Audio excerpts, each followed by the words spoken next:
Thank you, Kimani, Your Excellency, the President and the leader of our party, the Deputy President of the Republic, colleague legislators, members of Cabinet, and I guess everyone who's here. I greet you all. Good morning. Good morning once again. Well, I never tire, Your Excellency, to say how much it's a privilege for us to come together, especially those of us that are in Parliament. And we know the journey that we have walked to get this opportunity to interact and reflect on our journey this far, share what our views are, the challenges that we are facing, and how we can forge ahead to achieve the objectives that we set out for ourselves when we went out and spoke to the people of Kenya. Therefore, Your Excellency, allow me to appreciate this opportunity on behalf of the members of the Senate to interact with you and the members of the executive to share ideas and also just give an update of our work in Parliament, what is before us, the challenges that we're experiencing, and then forge ahead together as one united team. At the Senate, Your Excellency, we have had also a busy season the last few months, just before we went on recess. If you'll recall, members, actually, it was on account of business before the Senate that we had to stop the last PG, and we had interacted and reached a point where members were just about to make their remarks on various issues. But then because of the pending legislative work that was before us, we stopped and agreed to reconvene again. We're glad to be back here. At the Senate, Your Excellency, we have considered quite a significant number of bills that are key to the promises that we made to the people. And I want to take this earliest opportunity to appreciate the members of our side of the House who have all been extremely supportive. And at the times when we needed them, at least 90 to 99% have showed up and voted with us. It's not a very easy experience. And I say this knowing that perhaps very few people understand that remark. Perhaps only those that have served in the Senate understand the difficulty of raising the magical 24. It's never an easy business. And I am to appreciate that this present term of the Senate, members have been extremely supportive in passing business that has been forwarded to us. Quickly, Your Excellency, in the interest of time, I will mention that we are anxiously awaiting the housing bill, which the Honorable Lichungwa has spoken about. Once our colleagues in the Assembly conclude on it, we will definitely consider it. Chances are we have our slight different views on one or two issues, but as you know, we have been quite fast at agreeing and closing ranks every time us and the Assembly have a different view on any particular matter. In fact, I'm glad to report, and I appreciate our colleagues in the Assembly as well, that the 2 or 3 bills that have gone through a mediation process this time, within the first meeting, we were able to close ranks and agree, meaning those from the Assembly were able to see things from our perspective as Senate, and us were able to understand you as our colleagues from the Assembly. It's not very usual. The last 2 terms of Parliament, that never used to happen. In fact, it used to be, the meetings actually used to break down, Your Excellency, on account of who chairs. You sit down and you have the team from the Assembly, the team from the Senate. Just to agree on who leads the meeting will break that mediation process. But I'm glad and happy to report that we have come out of age as an institution and are now focused on the things that matter. Of course, we have quite a heavy program, but there are about 2 or 3 or 4 bills maximum that I just want to report, Your Excellency, that we shall be giving priority in the next few, maybe 2 or 3 weeks to conclude on, because of how key and integral they are to many of the plans that we have as an administration. The Food and Feed Safety Bill that is presently before our Agriculture Committee is in 2nd reading, Your Excellency. And by the end of this week that you're beginning, we should be able to conclude on its 3rd reading, because the report has been tabled and our committees have proposed their amendments to what you had done in the Assembly, Mheshimiwa Ichungwa. So I believe we should be able to close rank on that particular issue. We have a controversial bill that began its legislative process last week, the Water Amendment Bill. And while at this I say to my colleague senators last week, and allow me to repeat it here, Your Excellency, that those that have served in Senate, Professor Kindiki, our first majority leader, you know that the easiest way that opposition can defeat a government bill, so to speak, in Senate is to declare it that this is anti-devolution. You're rolling back the gains. And without knowing, many a times people join into the chorus. And I have endeavored to remind my colleague senators that at least in the term that I have served as majority leader, I have never received a call from His Excellency, the President or his deputy, asking me that you must insist on a bill to come in a particular way. On many occasions, even when he has called to find out why did you guys change this particular provision, he has agreed with our wisdom as Senate. It is within our powers as the legislature to change whatever bill or proposal that has come from the office of the AG. Therefore, each time we consider a government bill, and I'm sure by now everybody knows what a government bill is, it is within your right to pass any amendment.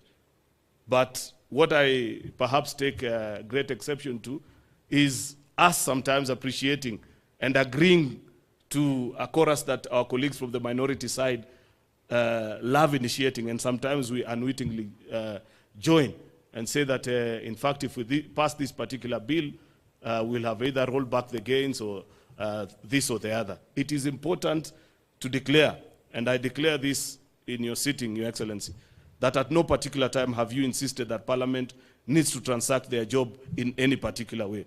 You have given us the freedom to think and appreciate things, especially us from the Senate. On many occasions, we don't agree with our colleagues in the Assembly. And I want to tell my membership that if you bring an amendment, and for sure you can convince the rest of us all that that secures our mandate, it places counties at the forefront on many of these issues, be assured of our support from I as your leader of the majority and the leadership of the House, so that we can all progress together.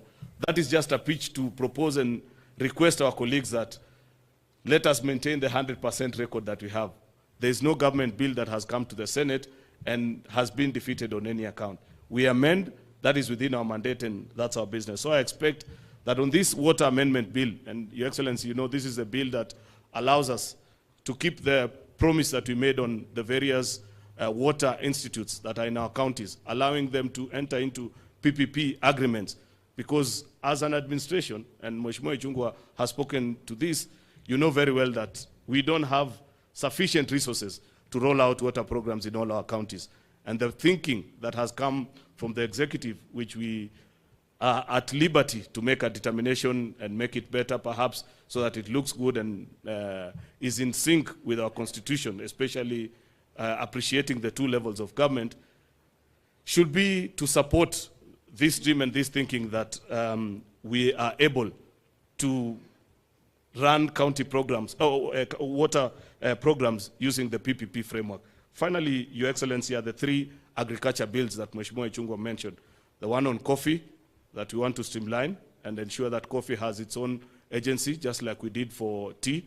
There's an amendment on the tea bill as well that was done in 2020. His Excellency, the Deputy President, knows the number of meetings he has chaired and the proposals that you gave us when we had the meeting you chaired in Kericho.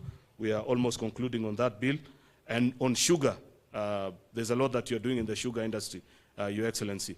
Our committee has agreed with virtually everything that the Assembly did, save for the zoning part. We have challenges. We appreciate and we agree with you that it is important to do zoning so that we can foster privatization. But the zoning formula that our colleagues in the Assembly took, we hold a slightly different view. We agree with the zoning that was proposed in the task force report that was done in the year 2020. And that's what we shall be proposing. Then, of course, we'll conclude. Finally, Your Excellencies, you know that little assignment that you gave us between the leader of majority in the Assembly and myself on the national dialogue. We begin that conversation today. It is important you make mention of that very difficult exercise that you gave us, because the report begins a journey tomorrow in the Senate. At 2:30, we shall begin debate. There are many things that are beneficial to us in that particular report. Therefore, I'm pitching to you that perhaps you help my members who have a very radical view on that particular report to support, and we pass it so that we do other things. Of course, the BPS is here. We know that as a Senate, we don't have an exclusive role on this budget-making process, Your Excellency, but because we are leaders, we have an opinion also. And there's something that I'd wish to share, that a concern that senators have, which we would wish to make as a request to you as a leader of the executive and as our colleagues in the assembly as well.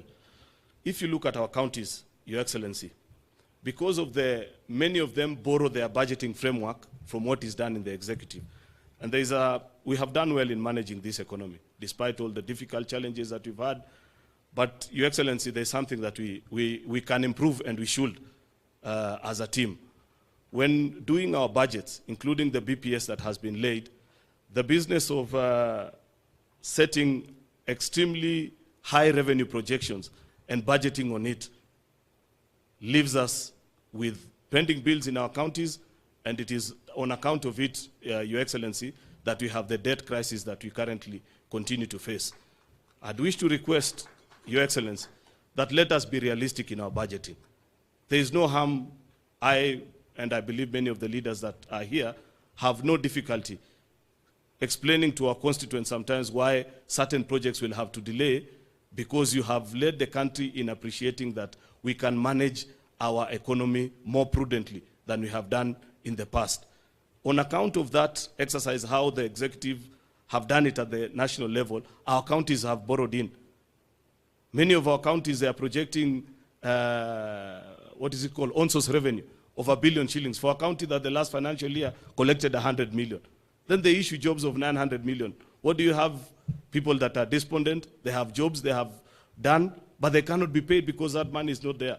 That practice, they borrowed it from us in Parliament and at the county. Unfortunately, as Senate, we don't have a say in that matter, but because we are leaders, we'd wish to plead with you, the executive, and our colleagues in the National Assembly, that as you consider this year's BPS, build your budget at least on, if it is a revenue projected growth, let us be realistic. A maximum, our revenue growth doesn't go beyond 10% in a financial year. What is the wisdom?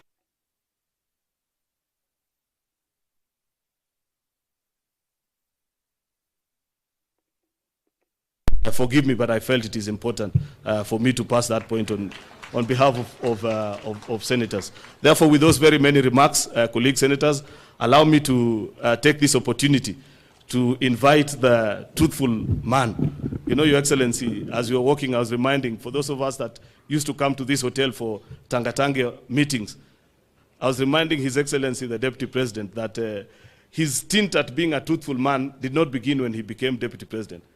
One evening we came here for a PG meeting, and it was those times where we used to have colleagues who would show up for Tangatanga today, the next weekend they show up in Kelewek. The DP stood in the meeting and caused chaos like you have never seen. There was one particular man, I'll not mention his name, because he's a friend to many of us. And the DP said, so long as this man is here, this meeting is not going to start. And we had a standoff for 1 hour. Fortunately, that man pleaded. He never listened to you, and in the subsequent elections, he lost. I wish he had listened to the truthful man. Today, he'd be here in this PG. With those remarks, allow me to welcome our Deputy President, His Excellency Rigathi Gachagua. A round of applause, please.